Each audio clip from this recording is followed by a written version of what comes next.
Hey folks, I made several recent videos targeting my US audience, and I have over 30% that's international. I've been talking about Social Security, talking about taxes, software packages for managing a early retirement. And I thought I'd poke fun at the United States and make a video for my international group. Thought that would be fun to do.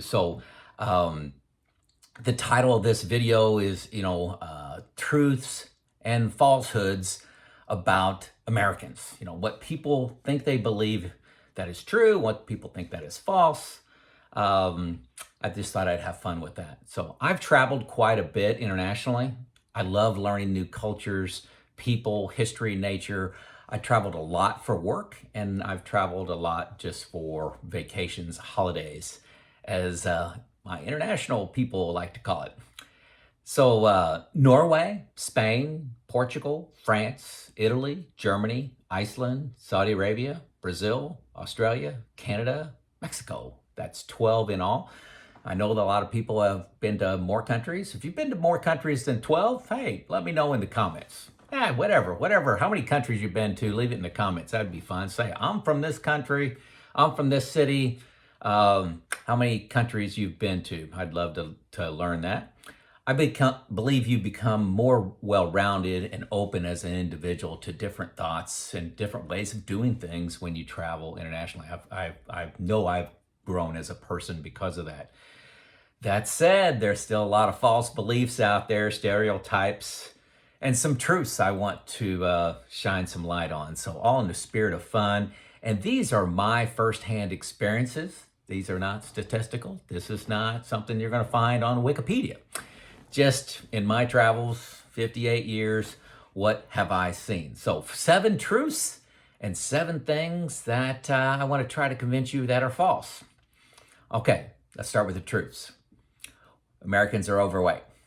Um, when I travel, I'm amazed at how thin people are in other countries. It's rare to find somebody that is 20, 30, 40 pounds overweight, 100 pounds overweight, traveling outside the US. It's amazing when I come home or when I go to a public event like a theme park, go to Disney World or something like that, and you see the Americans, and it's like, ugh, we've lost our way.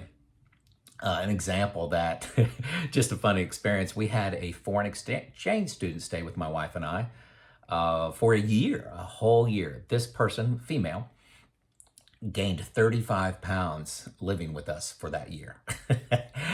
Now, we can't take full responsibility for that, but this person loved the variety of foods, wanted to try everything, experience everything that was America, and she did. But that was quite funny. She's lost it all, probably within a few months of returning home. Um, but on another health note related to this, Americans smoke far less. I'm amazed at how many people smoke when I go overseas. Just amazed. Um, Maybe it's just the circles that I travel in, but it seems to be more prevalent, especially among professionals as I travel overseas. Hey, number 2, we like our cars. Okay, I think we get a lot of identity from our cars. It's a sense of freedom. We have a very large country, and people like to just get out and go. Now, what's really special about us is, especially men, we like our pickup trucks, especially our big 4-wheel drives. We never take them off road, but we like to be the kind of person that can go off road and be, manly, macho. So when you come to the United States, especially interior to the United States, expect to see a pickup truck. Now, I don't have one, but I'm rare. We have very limited public transportation, so we have a lot of cars. I actually at one time had six cars, and on my house I got a 3-car garage. Now, when you say 6 cars, it sounds like a lot. Well, I had 6 drivers. It's very common to try to get your teenager when they get a license, or within a year or two, to get them some form of transportation. So I had all 6 of us, my wife and I and 4 kids, all had a car, and it was a fleet. I know our foreign exchange student was like, what? My family has one car. You got six. We love our cars. We do buy too much stuff. Number three, we've got space. The United States is massive. We have huge houses, bathrooms. Just as an example, my bathroom off our master bedroom is about 5 meters by 3 meters. It's huge. And the shower is probably 2 meters by 2 meters. And boy, I know when I take a shower in a hotel or an Airbnb in a foreign country, they're not 2 meters by 2 meters. So yeah, we buy a lot of stuff, and I mentioned cars earlier. A lot of people have storage units. It's a very popular or very common sight to see around a town is all these storage units where you go. It's like having a garage. It's a 10 by 30 space, 10 foot by 30 foot space. So let's say 3 meters by 10 meters, where you keep your stuff, your decorations for holidays, just stuff you like to have, your canoes, your boats, whatever it is. But we like our stuff and so much that we have big houses and we have to rent storage units. It's a problem when I go overseas and see the much smaller houses. I live in a 5-bedroom house. Now, I had 4 kids, that was one for everybody, but I still live in that. It's just my wife and I got a 3-story house with 5 bedrooms in it. Just in case they all come home at the same time, which they will and do a few times a year. My next one is historically, Americans take great pride in being self-sufficient, but this is fading. We have a victim culture emerging. Examples are, it's probably been in the news everywhere, is student loans. Students get loans for, $50,000, $100,000 to study something at university that they can't get a job in. And then they want to be forgiven that loan because they took out the loan. I don't know. I don't understand it at all. That's against everything I was brought up to believe, is that you're responsible for your own debts and decisions. And we have a lot of lawsuits that are crazy. I had one individual at my job where I was plant manager. An employee fell. It wasn't an employee. It was a contractor. Fell in the parking lot. Nothing wrong with the parking lot. Argued that it was too dark, and we had lamp posts out there, and we had, the case was 99% slam dunk. We were going to win it, but it was going to cost me more in legal fees to fight it than it would be to pay a settlement. So it's just that victim culture concerns me greatly as we move forward, because that hasn't been our history, in my history. We do work long hours, something that's very different. Vacations, nights and weekends, it's very common to do work, emails, phone calls. When you're on vacation, you're on a 2-week vacation in Hawaii or, in Germany. It's very common to get a phone call, to do emails. I used to get up and do an hour's worth of email every single day of my vacation, nights, weekends, holidays. And that's how you kept up. And that was just the expectation. And I know, at least my experience overseas is that doesn't happen. You can't get a hold of somebody after 5 p.m. I think I'm on number 6 now. Very few people are bilingual. Very few. I'm not bilingual. I know a word or two in countries that I go to. I always try to remember 4, 5, 6 words just to make an attempt at respecting the culture. And I the people laugh and make fun of me for that, but I think they appreciate it. And number 7, most Americans never travel outside the United States. It's a big country. It's a very big country. There's a lot to see here, but I think it's unfortunate because it's expensive to travel outside the U.S. It's not like going from Norway to Sweden or Germany to France. It's a big deal. The 50 states are quite large. I have not been to all 50 states. It's so large. I think I'm 5 or 6 short, but I'm working on that list.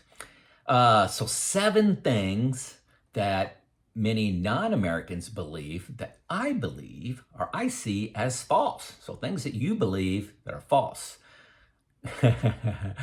Number 1, everything you see on CNN is drama and has an agenda.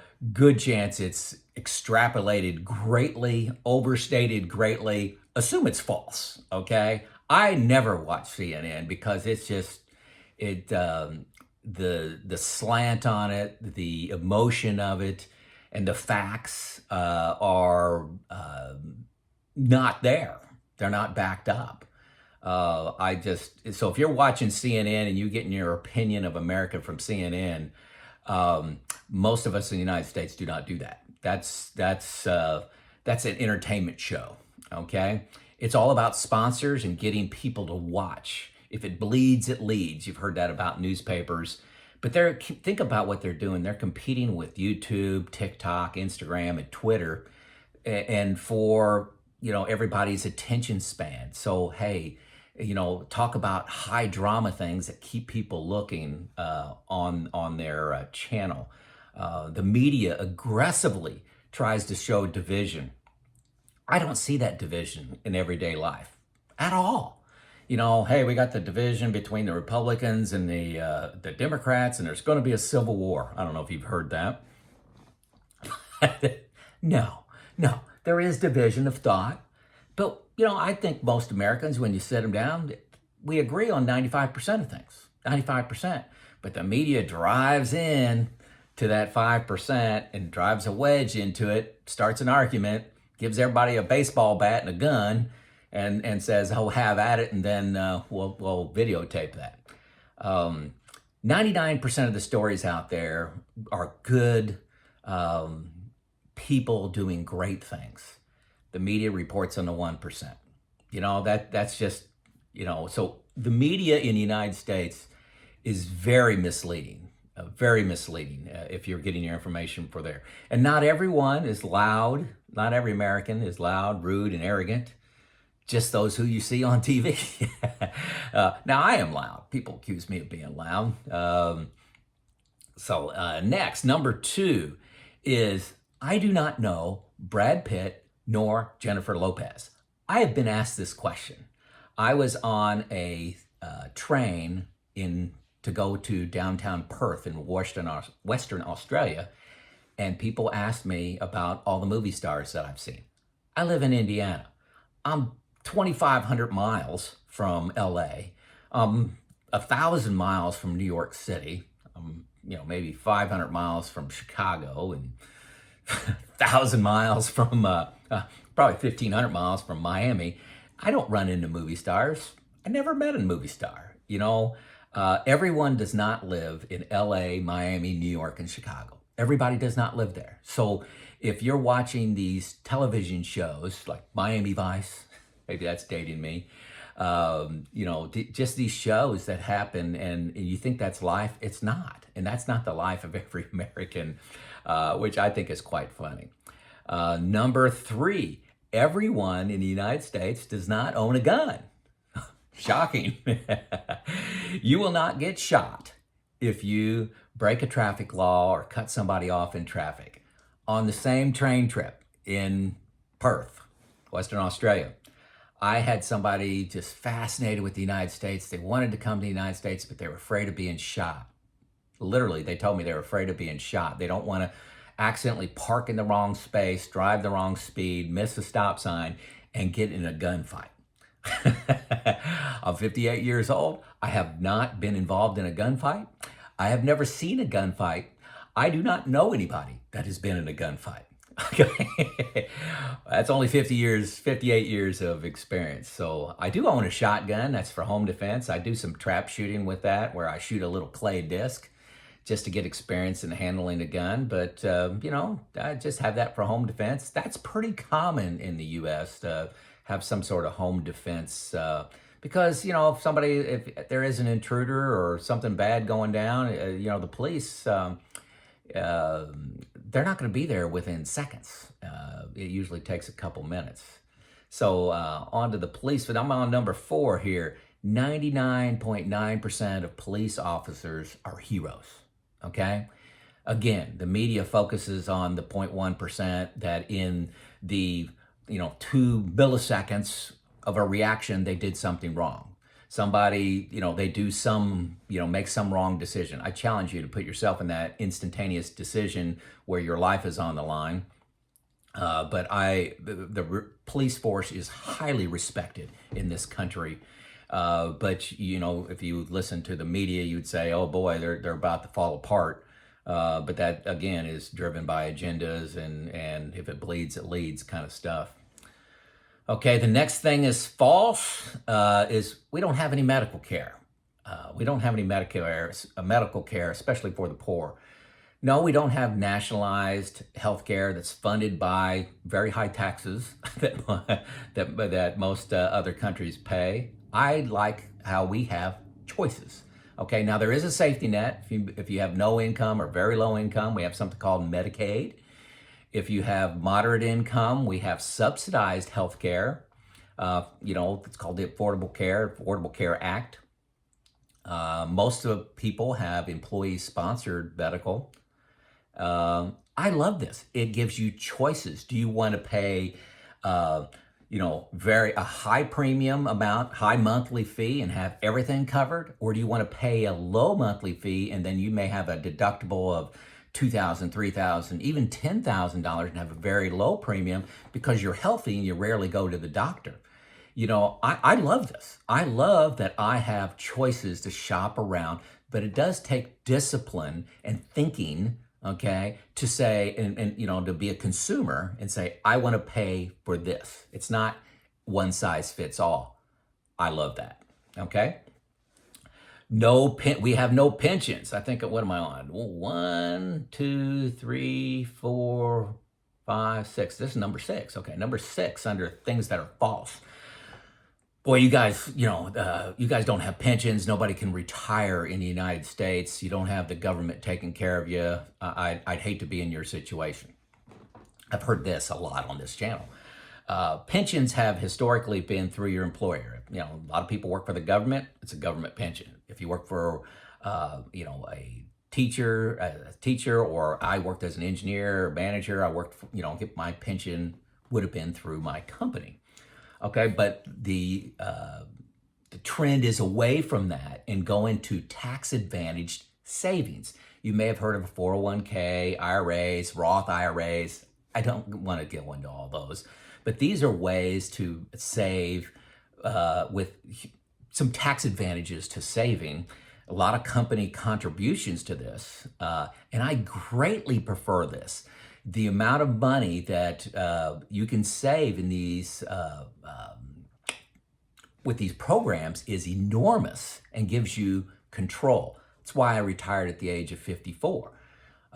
They take discipline. You have to think about the future. If you got this instant gratification mindset and you can't think about 20 years from now, 30 years from now, it's a problem. And those are some of the stories you hear. You hear these stories of people that have lived beyond their means for 30 years and now they can't retire. And because they didn't save any money. Yes, there are stories out there, where people just, struggled, had some bad luck. Yeah, you got those examples everywhere, and we do have safety nets for those people.